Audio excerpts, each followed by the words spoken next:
এ মানুষটাকে প্রথম থেকে ভালো লাগতো, কিন্তু কিছুদিন যাওয়ার পরে এর লজিক আর আমার মাথায় ঢুকলো না। হয়তো আপনার কাছে মনে হতে পারে এ মানুষটা লজিক দিয়ে কথা বলে, কিন্তু কিছু টাইম পরে এ দীনকৃষ্ণ ঠাকুর মানে সূর্য নস্কর ভগবান শ্রীকৃষ্ণকে অসুর বলেছে, এমনকি তুলসী মাতাকেও ভুলভাল কথা বলেছেন। আমার একটাই কথা এনাগে, আপনি ভগবান শ্রীকৃষ্ণকে মানেন না, ভগবান শ্রীকৃষ্ণ আপনার কাছে অসুর। তুলসী দেবী ভুলভাল কথা বলেছেন, তাহলে আপনি কেন কীর্তনের প্রথমে ভগবান শ্রীকৃষ্ণের কীর্তন করেন বা নাম জপ করেন, বা কেন ভগবান শ্রীকৃষ্ণের নাম নিয়ে লোকদের ভুলভাল বোঝাচ্ছেন? যারই ধর্ম তাদেরকে ভুলভাল বোঝাচ্ছেন। তুলসী দেবী যদি ভুল কথা বলে থাকেন, তাহলে আপনি গলায় কেন তুলসীর মালা পরে থাকেন? দেখুন, মানুষকে ভালোভাবে বোঝানো যেতে পারে। কারোর ধর্মকে আঘাত করে তার ধর্ম কতটা ভালো কতটা খারাপ বোঝালে সনাতন ধর্মের মানুষরা তো ক্ষোভ পাবে। একটা বাচ্চাকে মেরে নয়, আদর করে বোঝাতে হয়। তেমনি সনাতন ধর্মের মানুষরা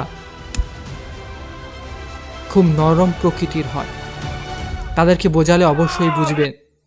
তুমি এমনভাবে বোঝাচ্ছ যে বোঝানোটাই হিংসা শুধু ছড়াচ্ছে। দেখুন, পাপ বাপকেও ছাড়ে না, পাপ ভগবানকেও ছাড়ে না। তুমি তো মানুষ মাত্র। ভগবানের নামে উল্টাপাল্টা কথা বললেই তার কর্মের ফল তো পেতেই হবে। সনাতন ধর্মের মানুষরা ধৈর্য ধরে ছিল এতদিন, এখন ক্ষোভ উবড়ে দিচ্ছে। আশা করি এরপর থেকে ভগবানের নামে বলা উল্টাপাল্টা কমে যাবে। হরে কৃষ্ণা। কখনো ভগবানের নামে উল্টাপাল্টা না ছড়িয়ে ভালোভাবে যুক্তি দিয়ে বলুন, দেখবেন কোনোদিন কেউ আপনাকে আটকাতে পারবে না।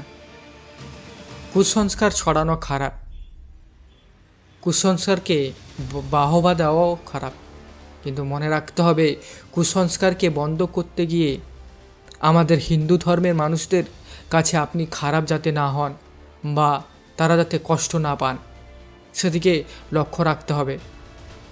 কাউকে অপমান করাটা সোজা, কিন্তু কাউকে ভালোভাবে বুঝিয়ে দেওয়াটা খুব কঠিন। তো অপমান করে নয়, মানুষকে ভালোবেসে মানুষের পাশে দাঁড়িয়ে তাদেরকে বোঝানোর চেষ্টা করুন। এইভাবে উল্টাপাল্টা বলে মানুষের মনে ক্রোধ বা ক্ষোভ তৈরি করবেন না। ভগবান আপনার ভালো করুন, ভালো মত ও ভালো বুদ্ধি আসুক। হরে কৃষ্ণ।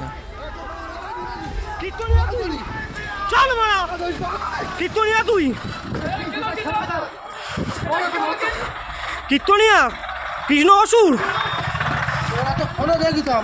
কৃষ্ণ অসুর।